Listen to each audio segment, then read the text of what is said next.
Olá! Pelo menos 12% das mulheres grávidas ou que acabaram de ter um filho têm depressão, geralmente não diagnosticada. Isso tem efeitos comprovados sobre a saúde do bebê. Como prevenir, diagnosticar e tratar o problema?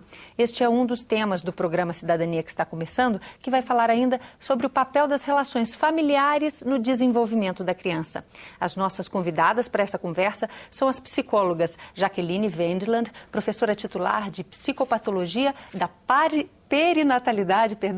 parentalidade e da primeira infância na Universidade de Paris-Descartes, na França, e Susana Tereno, doutora em psicologia clínica pela Universidade do Minho, em Portugal, e professora e pesquisadora do Laboratório de Psicopatologia e Processos de Saúde da Universidade Paris-Descartes. Ambas foram palestrantes da 5ª Semana de Valorização da Primeira Infância realizada no Senado Federal.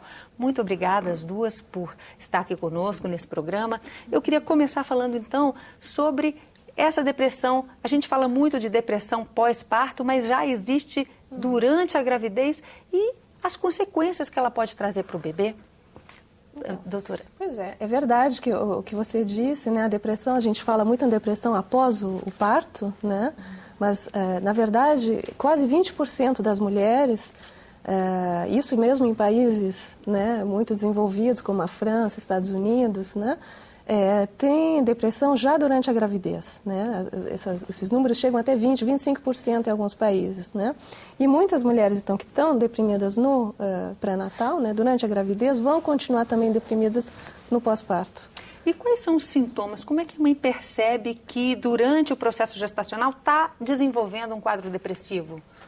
Olha, durante a gravidez, isso é algo mais complicado, porque às vezes os próprios sintomas da depressão podem se confundir com aqueles da gravidez. Por exemplo, a mãe pode se dizer, a futura mãe, né, pode dizer que está muito cansada, ou que não está com fome, que perde a vontade de fazer as coisas, né, que não tem mais vontade de fazer nada, né? Mas aí as pessoas vão dizer, mas isso é porque você está grávida, isso é porque você está cansada, porque está, né, com a barriga que está crescendo, que está pesando, né? E a perda de apetite, ou às vezes apetite demais, né? Também pode ser, né? Ter o outro lado, né? Da mesma questão, né? Então, durante a gravidez, os sintomas de depressão, eles não são muito diferentes dos sintomas de depressão depois do parto, né?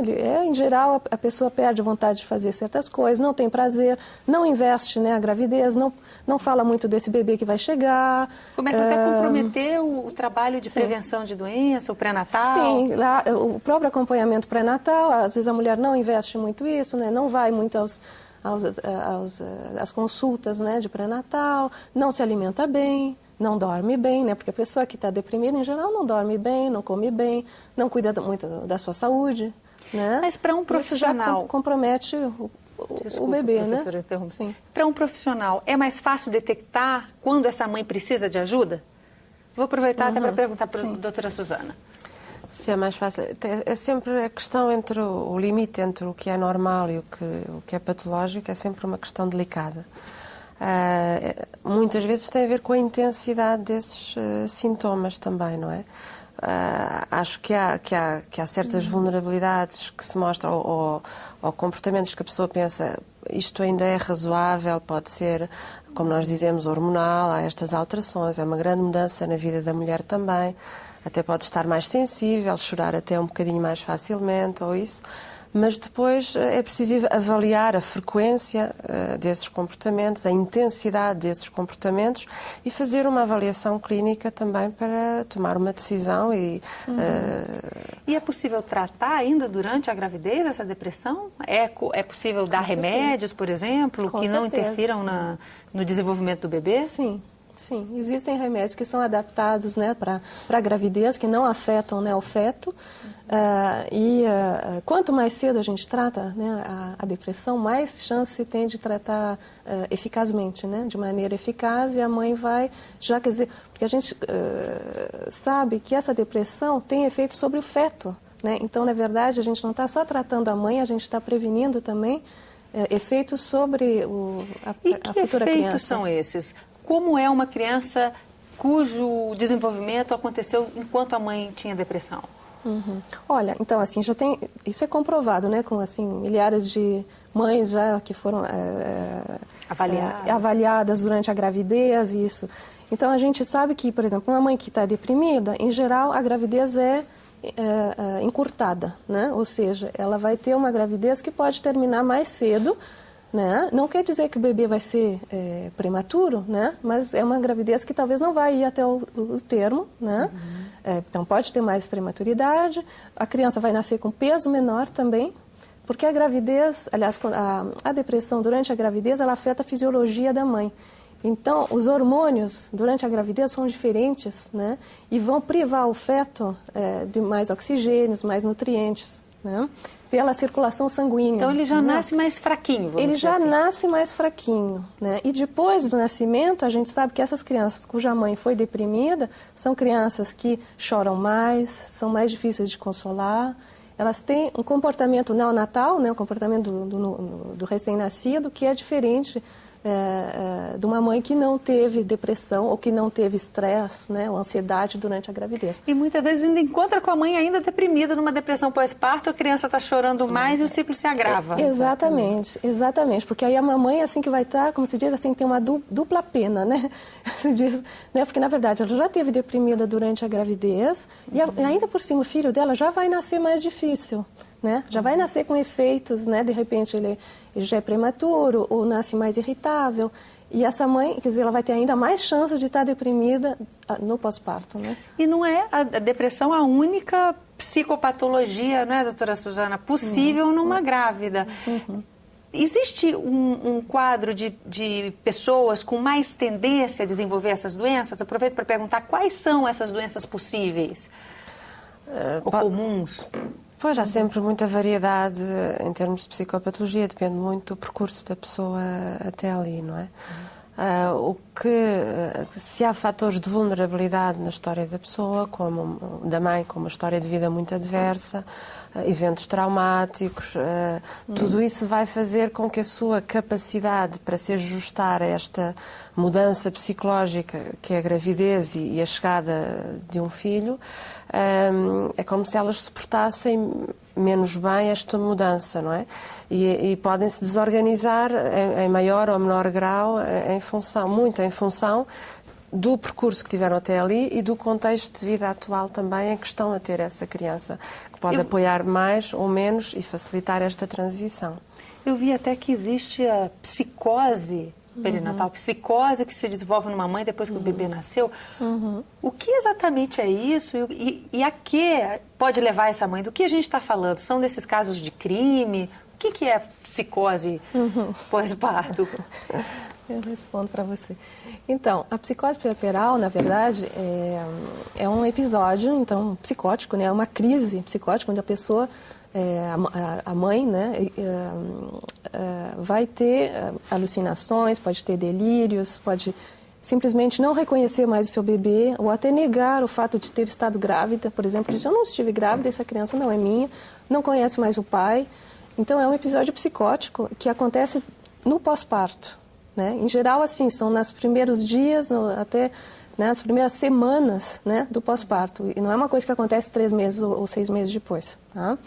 E esse é um episódio assim, que, em geral, não passa despercebido. Né? Quer dizer, em geral, a família se dá conta, né, que a mãe não está bem. Esse é mais evidente, pelo menos. Esse é muito mais evidente e esse, em geral, sempre é tratado. Essa é a vantagem com relação a... Se é que é uma vantagem ter uma mãe que perdeu totalmente a condição de avaliar a realidade ali, né? Mas é um quadro reversível, né? Na verdade, não é assim uma mãe que vai se tornar psicótica para a vida toda, né? Ela simplesmente descompensou, né? Como se diz, teve um episódio de crise no pós-parto.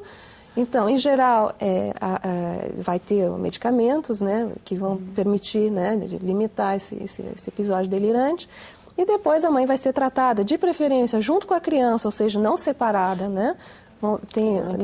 Na França, o que a gente tem são unidades de hospitalização conjunta, né, mãe e bebê, onde a mãe pode ficar junto com o filho, né, e vai ser acompanhada, né, durante algumas semanas, 1 mês, 2 meses, às vezes até 3 meses de hospitalização, e depois esse episódio psicótico vai desaparecer E, em geral, né, ela recupera. E não tem nada a ver com quadro preliminar. Pode ser que uma pessoa que jamais tenha desenvolvido uma psicose na vida tenha isso durante a gravidez. Sim, com certeza. Pode ser o primeiro episódio, né, o único episódio psicótico na vida de uma mulher. E tem como prevenir um quadro, se não esse, ou quadros psicopatológicos, vamos dizer assim, no período pré-natal e logo depois de ter o bebê, doutora? Em relação à psicose propriamente dita, é mais excepcional, não se conhece muito bem quais são os fatores que podem desencadear e é mais específico.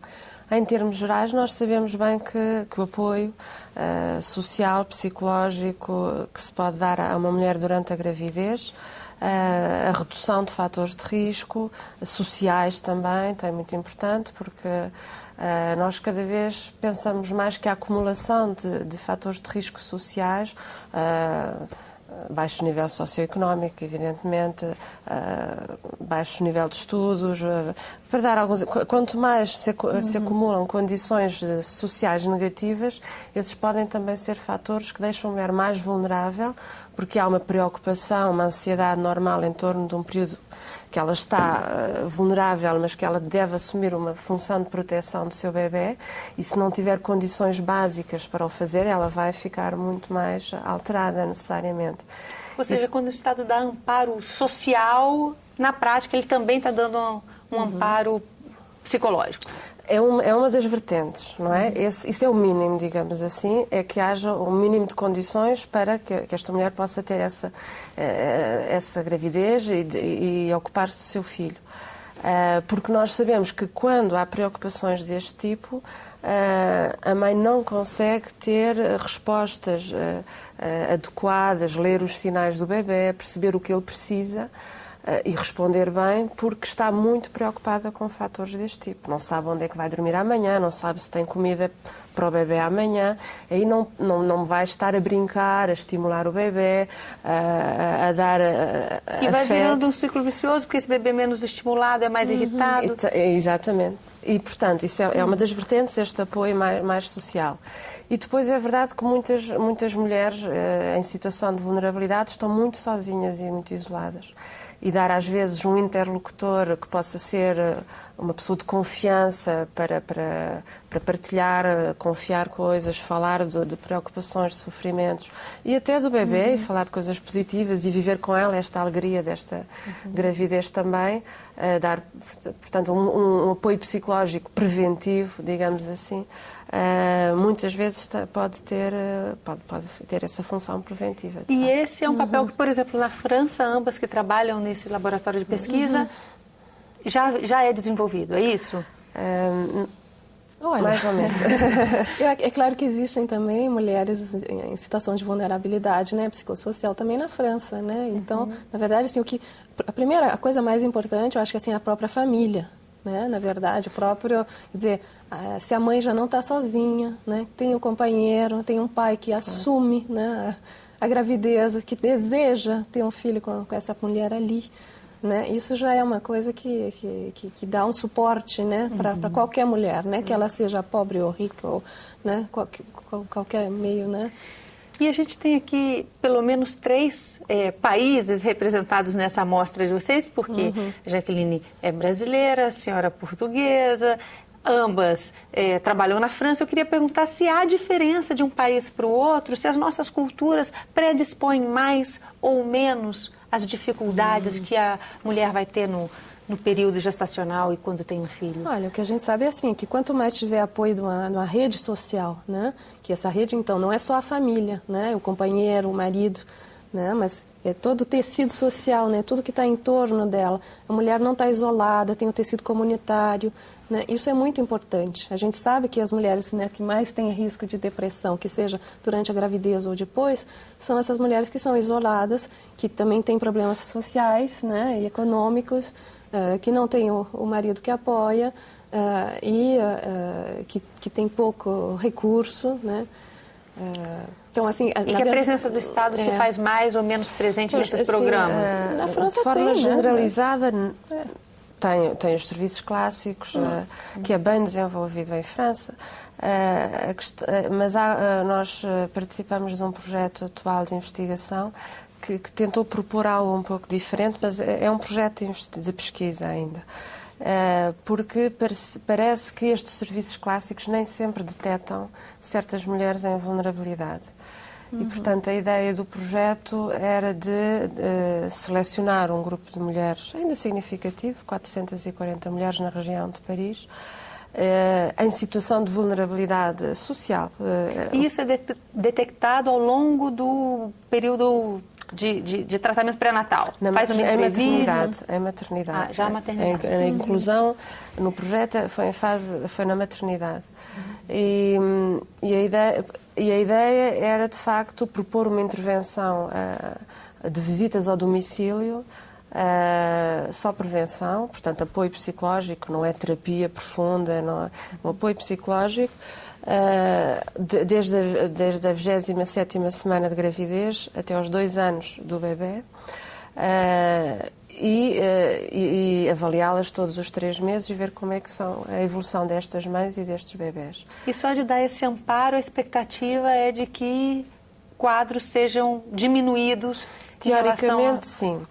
O que parece que os nossos resultados apontam é mais que isso vai depender do que tínhamos estado a falar, da quantidade de fatores de risco.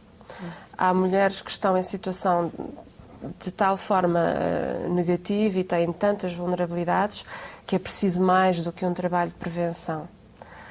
Normalmente, não interessa muito, mas nós falamos em 3 fatores de risco. Se há mais de 3 fatores de risco, a intervenção já tem de ser muito mais técnica e profunda. Um trabalho de prevenção desta natureza resulta mais até um certo tipo de grau de vulnerabilidade e não resulta para todas as pessoas em geral. Eu queria falar, porque a gente falou agora muito aqui no final sobre o papel do pai, da família, o entorno, o ambiente. E o nosso programa também fala sobre essas relações, interações familiares na primeira infância. Eu vi, por exemplo, os artigos que ambas escreveram para a publicação desse encontro que houve no Senado tratando do tema, em que se fala de experiências e já percepções científicas da interação entre a mãe e o bebê, e o papel que isso tem no desenvolvimento desse bebê mais tarde. E o quebrar de mitos, porque a gente tem muitos mitos quando a gente fala aqui no Brasil. Por exemplo, de atender, de dar respostas a um bebê, de interagir demais e fazer um filho mimado, de colocar o filho demais no colo. Então, entrando já nessa fase, eu queria o depoimento, vou começar até pela doutora Suzana, que escreveu especificamente sobre isso, sobre o papel dessa interação da mãe, que às vezes a gente instintivamente dá colo de mais ou dá colo de menos. Quando saber se a nossa interação está correta? Bom, os pesquisadores o que fazem quando querem estudar e saber o que é melhor a propor aos pais ou isso, é ver o que é que resulta melhor nas famílias que vão bem, não é? E, portanto, o que parece que estas famílias onde as coisas se passam bem nos mostram, nos ensinam, é que, de facto, a interação, o prazer de estar junto, as trocas positivas entre os pais e as crianças são muito, muito importantes. Porque o bebê não se desenvolve sozinho. Tem que estar sempre em interação com um adulto mais forte, mais capaz, mais caloroso, carinhoso com ele. É preciso uma figura que seja estável, previsível e que esteja sempre em interação com o bebê. Porque senão ele não vai crescer, não vai sentar-se, não vai gatinhar só porque nós damos comida ou porque cuidamos dele nas coisas práticas. Não consegue. É preciso mesmo um adulto para interagir. E o que a pesquisa nos mostra também é que, de facto, quando os bebés são pequenos, é preciso que eles tenham uma sensação de proteção muito forte. E, para isso, o contacto físico é muito importante, porque o bebé não percebe tudo, não é, daquilo que se diz, não se pode explicar, as coisas explica-se um pouco, mas o que é mais forte para o bebé é sentir o contacto físico. E, portanto, isso precisa ser da mãe ou a gente está falando do contato físico de maneira geral? Para os bebés, mãe é mãe, não é? Mãe é o substituto, pode ser pai, pode ser uma avó que substitua, mas tem que haver... Mas ele vai eleger uma pessoa? Não, normalmente há 2, 3 pessoas muito importantes para o bebê e que têm esta função de proteção. Dentre estas duas, três, vai haver uma que é principal, mesmo assim. Mas se ela não está lá, as outras duas podem funcionar bem, não é? Mas não pode ser 10 ou 20, porque aí o bebê não consegue associar esta função de proteção a muitas pessoas, porque não tem capacidade cerebral para isso, não é? E, portanto, de facto, o que nós sabemos é que os pais que têm umas relações de melhor qualidade com os bebés, sempre que o bebê apela, chama, chora, respondem, e rapidamente. É importante também esta noção, não é rápido, logo, mas 1 minuto, 2, 3 minutos a seguir, e consolam o bebê no colo, com contacto físico. Ou seja, isso de que a gente está dando muito colo, está estragando, em tese... A prática científica... Não é confirmado pelas pesquisas. Nós sabemos que, só para terminar esta ideia, os bebés a quem nós respondemos sempre ao choro durante os primeiros 3 meses, choram menos ao fim de 2 meses. Porque aprenderam que sempre que precisam, que chamam, a mãe vai responder. E, portanto, quando não precisam, não chamam. E, portanto, integram esta ideia desde os primeiros meses, de facto. E eu vi também que a senhora, a doutora Jaqueline, fez um estudo interferindo nessa relação logo depois do nascimento em Porto Alegre. Queria que contasse um pouco dessa experiência, porque na prática, em tese do que eu pude depreender dos resultados, as mães que aprenderam sobre a relação afetiva tiveram uma resposta de desenvolvimento melhor dos seus filhos que aquelas que só aprenderam a lidar com questões práticas. Então, isso aí foi um trabalho feito com mães de favelas, né, lá em Porto Alegre, no Hospital das Clínicas, onde a gente mostrava para as mães no pós-parto, né, ou seja, quando estavam ainda na maternidade, nós mostrávamos vídeos, né, para as mães. Então, tinha um grupo de mães que recebeu uma intervenção focalizada nos cuidados básicos assim, de saúde da criança, né, os cuidados mais pediátricos, né, práticos, como você diz. E um outro grupo, né, que era o que nos interessava mais, recebeu informações sobre a importância das interações precoces. Né, interações que a gente diz é olhar, carinho, exato. Conversar com a criança já enxerga, a criança já conhece a mãe. Né? Quer dizer, a gente mostrou que, na verdade, a criança assim, não se tem que esperar que tenha 4, 5, 6 meses para começar a interagir. Porque a gente imagina que só quando a criança responde é quando ela está entendendo. E ela está entendendo há muito tempo já. Na verdade, a criança já conhece a mãe desde as primeiras horas de vida. Já conhece a voz da mãe, o cheiro da mãe. Né? Isso já em útero, né? Na verdade, ela já recebeu, né, todas essas informações. Então, assim, a interação, né, nesse programa, a gente tentou estimular o máximo possível a comunicação precoce, a interação precoce entre a mãe e o bebê. E aí nós comparamos, né, então, um grupo que tinha um tipo de intervenção com esse outro tipo de intervenção. E, na verdade, então, a gente foi visitar então, essas mães no primeiro mês, no 6º mês, depois, e a gente viu que as mães que tinham recebido a intervenção focalizando, né, as interações precoces, eram as mães que mais interagiam e os bebês que estavam menos doentes, bebês que estavam mais sadios, mães que tinham menos depressão, mães que estavam mais felizes também, né, e se sentindo mais competentes, né, esse sentimento de competência materna, né, que é muito importante. E no início do programa me chamou a atenção que foi mencionado por alto o prazer da mãe, ou seja, desenvolver o prazer nessa maternidade. Isso é possível ser desenvolvido de fora para dentro? Ou seja, ambientes como profissionais, a família, podem fazer com que essa mãe aprenda a gostar de ser mãe, ou isso já é um instinto, tal do instinto materno? Essa é uma outra questão bem importante. Quer dizer, na verdade, o instinto materno, todas as mães aprendem a ser mãe. Né? A gente não nasce mãe, né? Mãe é um aprendizado, aliás, de toda a vida. Né? Isso é uma coisa que se começa, né? A gente descobre a maternidade, já durante a gravidez, já vai, né? Esse papel de mãe já está se desenvolvendo, e depois é uma coisa que a cada dia, né? Na verdade, assim, eu não acredito muito nessa história, eu tenho ou eu não tenho um instinto materno. Na verdade, a gente, né? Como Suzana conhece também, a gente trabalha muito com isso, né? Com mães que dizem, às vezes, eu não sei como fazer com meu filho, eu não sou uma boa mãe, ou eu não tenho esse instinto materno. Na verdade, né, ninguém aprende, né, ninguém vai ensinar para uma mãe a ser mãe, né, isso não se faz, né, isso não é uma pedagogia. Mas todas as mães têm que estar prontas assim, para descobrir e para aprender esse papel no dia a dia com o seu bebê. Às vezes resulta bem para nós, enquanto técnicos, esta ideia de apoiar a mãe para ela estar mais calma, mais segura dela mesma, mais confortável, para ela poder apoiar numa sequência, estar mais disponível para o seu bebê. Se nós confortamos, apoiamos, ajudamos a mãe, ela vai conseguir responder melhor ao seu bebê nessa consequência, não é? Às vezes também fazemos um bocadinho de modelo, não é? Também interagimos nós com o bebê para ela ver um bocadinho como é que se pode fazer. Por exemplo, se nós vamos sorrir ao bebê e ele sorri a nós, ela vai ver que isso é possível, não é? Coisas deste género podem ser feitas. Porque às vezes falta até esse exemplo na estrutura difícil, onde essas mulheres... Exato, elas não tiveram, muitas vezes, mães que se ocupassem bem dela. Bem, é um bocadinho... Mães que vêm de famílias desestruturadas, onde tiveram muita dificuldade com as suas famílias de origem, vão ser mães com mais dificuldade? Elas vão ter mais dificuldade para ter um modelo, de papel materno, né? Com certeza, com certeza.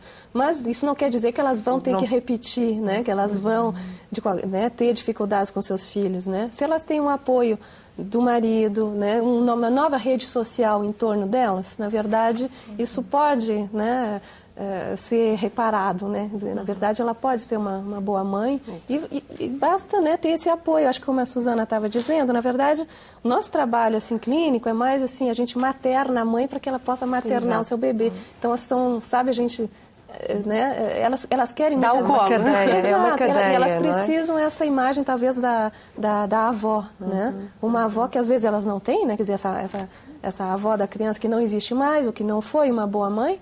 Na verdade, essa pessoa pode ser um terapeuta, pode ser um agente de saúde, alguém que vai mostrar para ela que ela pode ser uma boa mãe, que vai autorizá-la, sabe? Que vai autentificar, né, essa mãe como sendo uma boa mãe. Você consegue, você pode, né, conseguir com o seu filho.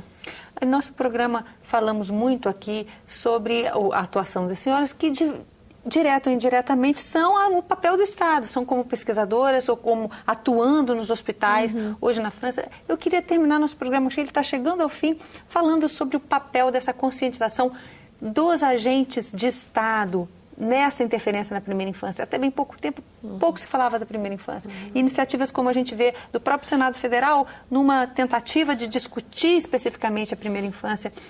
Qual é o papel que o Estado pode ter nesse cenário? É determinante? Olha, bom, não sei se você quer, eu posso responder um pouquinho também. O que eu acho assim, é que tem que ter a formação desses agentes de saúde, as pessoas que trabalham assim na primeira linha, né, como se diz no front, né? Quer dizer, que estão ali na primeira linha, nos postos de saúde, nos centros básicos, né, de atendimento. Essas pessoas têm que conhecer, né, o desenvolvimento básico do bebê, reconhecer sinais de depressão, né, mães que estão com dificuldade. Tem um trabalho também social, com as comunidades, né? Eu acho que isso sim, o papel do Estado é importante. Conscientização desses pais, né? E depois, num outro nível, seria assim, abrir mais locais, né, lugares que sejam especializados também na perinatalidade, nessa primeira infância, né, onde as mães, por exemplo, que têm uma depressão que foi detectada, vão ser tratados. E eu acho que isso ainda está faltando aqui no Brasil, né? Tem muito poucos centros especializados capazes de tratar, né, esse tipo de dificuldades, né, da perinatalidade, da primeira infância. Eu penso, é preciso que seja muito claro que a prevenção é mais barata do que a intervenção mais tarde. E, portanto, porque há sempre esta questão de base também, não é? Mesmo que nós saibamos o que é melhor fazer, às vezes não há os meios. Mas, de facto, é muito claro que investir nesta fase da primeira infância é o que vai ser determinante para o futuro destas crianças e destes adultos e, portanto, os estudos todos mostram que a vantagem de investir na prevenção é muito superior à intervenção necessária no futuro, quando as situações já estão muito mais agravadas, claro. Então, com esse recado, nós encerramos nosso programa agradecendo a presença das senhoras aqui no nosso programa. A gente falou hoje sobre as relações intrafamiliares na primeira infância e também sobre a depressão pós-parto. Este foi o programa Cidadania. Para você entrar em contato com conosco aqui no Senado. O telefone é 0800 61 2211 e eu sempre gosto de lembrar que a ligação é gratuita. Mas se você preferir, pode usar a nossa página na internet www.senado.leg.br, leg de legislativo, leg.br/TV. E ali você pode até rever este e outros programas produzidos pela gente. Tchau, até a próxima.